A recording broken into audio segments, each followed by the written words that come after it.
बोलने वाले तो कुछ भी बोलते हैं। लोग कहते हैं जिनको गुस्सा रहता है ना ब्रह्मा कुमारियों से, ब्रह्मा कुमारियों तो केवल प्रवचन करती है और कुछ नहीं करती। उन्हें ये नहीं पता कि उस प्रवचन में मनुष्य को देवता बनाने की बात करती हैं।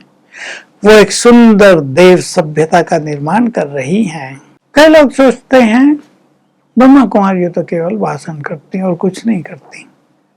जिन्होंने भाषण सुना वो ये नहीं कहेंगे, वो तो कहेंगे इनका भाषण तो जहाँ तहाँ होना चाहिए, क्योंकि ये मनुष्य को मनुष्य बनाती हैं, मनुष्य को देवत्व की ओर ले चलती हैं। भाषण सुन के ही लोग आनंदित हो जाते हैं, उनके स्ट्रेस खत्म हो जाते हैं।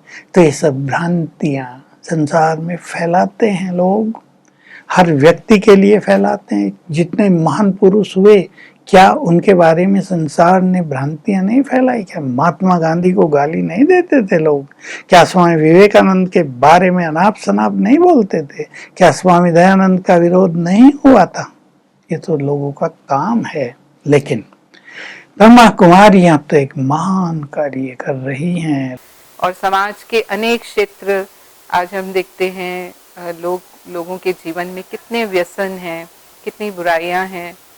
आज उन्हें व्यसनों से मुक्त करना और उनके जीवन को योग्य बनाना, इतना उनमें सामर्थ्य उत्पन्न करना कि वो स्वयं अपनी कमाई कर सकें, अपने पैरों पर खड़े हो सकें, ये बहनें समाज में कार्य करती हैं।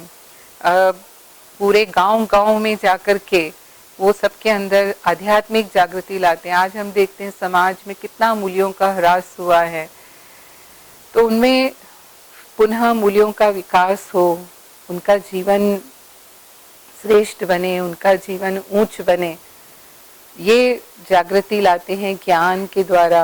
आध्यात्मिक ज्ञान का जो प्रकाश उनके जीवन में आता है, जिसको हम कहते हैं एक अंतर्दृष्टि उनके अंदर विकसित होती है और जीवन के सत्यों को वो समझ पाते हैं, तो उनके जीवन की अनेक समस्याओं का समाधान हो जाता है। आज मनुष्य कितना दुखी और अशांत है, केवल इस कारण कि वो ये नहीं जानता कि जीवन के सत्य क्या हैं। हम इस जीवन के पूर्व जन्मों में हम कैसे रहे, इस सृष्टि का आदि मध्य अंत क्या है, आज जो भी परिणाम हमारे सामने आते हैं उसके पीछे क्या कारण है, वो कारण हमें नहीं मालूम और इसीलिए हम परेशान हो जाते हैं, अशांत हो जाते हैं, दुखी हो जाते हैं। तो ये जब जागृति उनके अंदर आती है तो उनका जीवन ही पूरी तरह से परिवर्तन हो जाता है।